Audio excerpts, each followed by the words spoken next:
Alors l'appel de Dieu sur notre vie est appelé à se développer jusqu'à arriver un jour à un point culminant, comme pour Esther. Un point culminant pour lequel même, je dirais, tout ce qui a précédé a servi de préparation.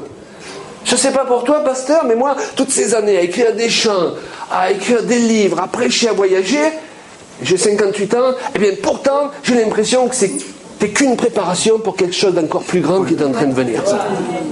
Il y a des gens qui diraient, allez Claude Paillard, maintenant vous pouvez prendre votre retraite.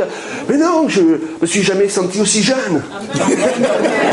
Parce que la Bible dit, pendant notre être extérieur se détruit progressivement, notre être intérieur se renouvelle de jour en jour. Avec mon épouse, on est encore plus amoureux qu'il y a 35 ans quand on s'est marié.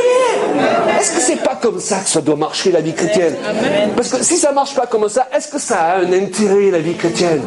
Est-ce que c'est une démonstration de ce que Christ est tout puissant? Alléluia! Si nos vies fonctionnent comme les vies des gens de ce monde, qu'avons-nous de plus? Alléluia! J'entends certains chrétiens qui disent parfois, oui, mais nous avons exactement tous les mêmes problèmes que vous, nous avons juste Jésus en plus. Mais si tu as Jésus en plus, justement, ça va se manifester pour marquer la différence. Alléluia. Tu démarres au stade où tu en es, bien sûr, parce que Dieu te prend tel que tu es, gloire à Dieu. Mais 10 ans après, tu n'es pas supposé en rester au stade où tu en étais lorsque tu es venu à Christ. Amen. Amen. Le point culminant pour David fut de devenir roi. Le point culminant pour Salomon de construire le temple. Le point culminant pour Joseph de sauver sa famille et de l'établir en Égypte. Dans Genèse 45, 7, il nous est dit, et c'est Joseph qui parle, il dit à sa famille, Dieu m'a envoyé devant vous pour vous faire subsister dans le pays et pour vous faire vivre par une grande délivrance.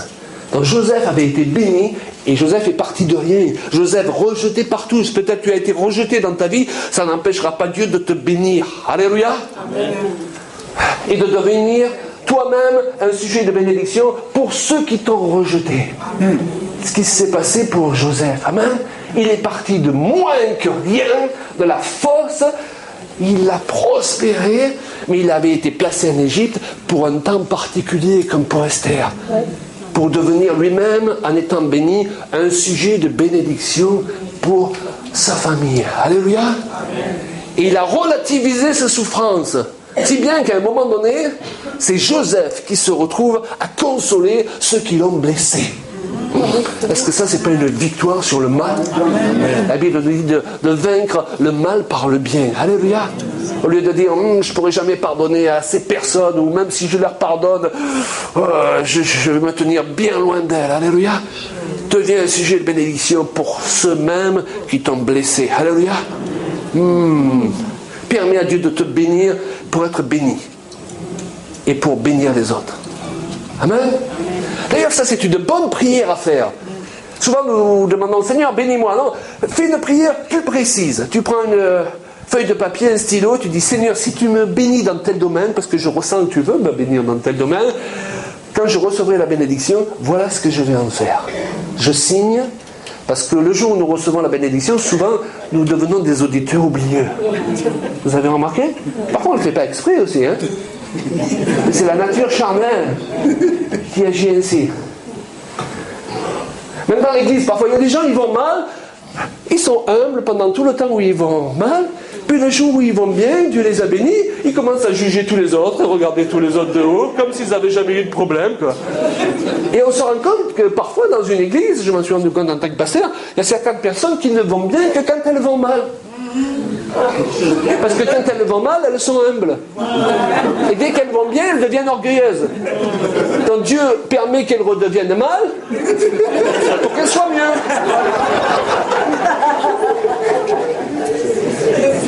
Mais ce n'est pas la volonté parfaite de Dieu pour nous. La volonté de Dieu parfaite pour nous, c'est qu'on prospère en restant humble.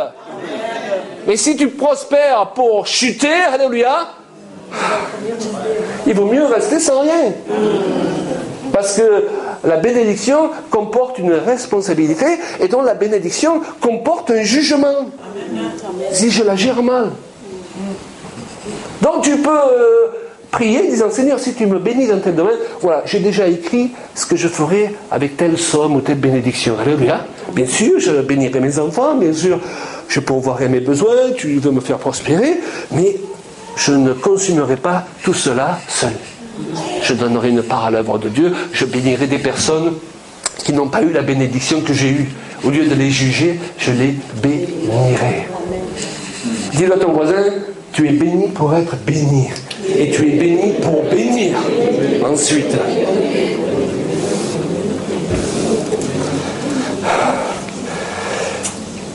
Ce parfois qui nous pousse un peu à nous décourager, c'est que le temps de préparation pour le point culminant où Dieu nous attend est bien plus long que le temps où on va vivre cette nouvelle dimension. De même que moissonner un champ prend moins de temps que le processus de croissance de ce qu'on a planté pour arriver un jour à la récolte. Est-ce que vous comprenez? Vous allez moissonner un champ parfois en 3 jours, en une journée, et pourtant, ce qui a poussé ce que vous moissonnez, vous l'avez planté il y a plusieurs mois, et ça a pris plusieurs mois pour pousser. Pour les cigales, dans le Var de la France, dans le sud de la France, dans le Var, le stade larvaire dure très longtemps, 4 ans environ. Très longtemps par rapport à la durée de vie de l'insecte, qui varie de 4 à 6 semaines. Des années de préparation pour chanter 4 à 6 semaines, tout un été. Plusieurs des grands réveils ont été attendus et priés pendant des dizaines d'années et n'ont duré que 2 ou 3 ans. Le grand réveil de Jesus Street, pourtant nous bénéficions encore aujourd'hui des retombées de ce réveil. Amen. Jésus a vécu 30 ans pour 3 ans et demi de ministère. Mais quel ministère, alléluia! Le point culminant pour sa vie, c'était d'être crucifié et de ressusciter pour établir son Église. Vous pouvez dire alléluia, merci Seigneur. Il le dit d'ailleurs dans Jean 12, 27, « Maintenant mon âme est troublée, et que dirais-je? Père, délivre-moi de cette heure. » Non, c'est pour cela que je suis venu jusqu'à cette heure. Alléluia. Posons-nous des questions chacun. Pourquoi est-ce que nous sommes sur cette terre? Pourquoi est-ce que nous sommes dans cette église?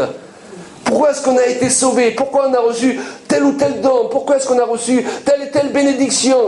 Pour quel temps? Alléluia. Comment pouvons-nous être un sujet de bénédiction avec ce que nous avons? Peut-être que Dieu t'a béni financièrement et lorsqu'il faut aider, tu dis, bon, il faut que ce soit encore moi qui aide, hein? Et rends grâce à Dieu de ce que ça peut être encore toi. Il y a des gens qui voudraient que ce soit encore eux, amen. Alléluia. Oui, il y a deux manières de raisonner. Gloire à Dieu pour le sentiment de destinée qu'il a placé au plus profond de nous.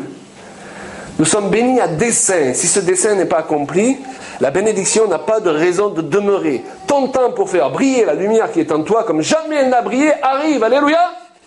Il y a quelque chose de gros qui est en train d'arriver pour l'Église. Et de bon. En même temps que les ténèbres se répandent sur la terre, il y a une lumière qui se répand sur l'Église comme jamais elle ne s'est répandue. Donc nos yeux, ne les mettons pas sur les ténèbres. Alléluia. Avant tout, mettons-les sur la lumière.